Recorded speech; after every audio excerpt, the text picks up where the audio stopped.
Hey guys, what's going on? So I have a question basically for any and all Zippo lighter enthusiasts and technicians. So I'll just get straight to the point. Okay. I have here a Zippo lighter, Grateful Dead. I showed it off in another video of mine.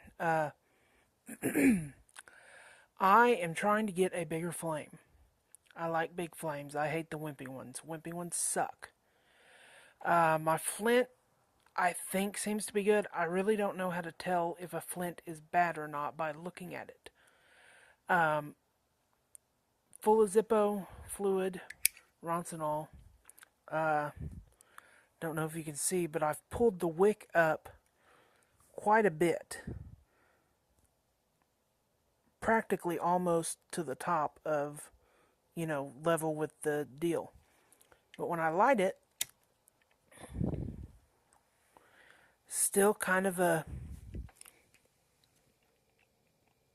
small flame. A little bigger, but still kind of shitty. So,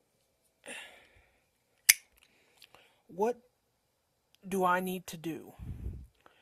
I've pulled the wick up like people have suggested. Do I need to change the wick? That's what it looks like. Do I need to pull it up further? What do I do? Any help would be great. I love Zippos, but I want it to work the way I want it to. Help me, guys!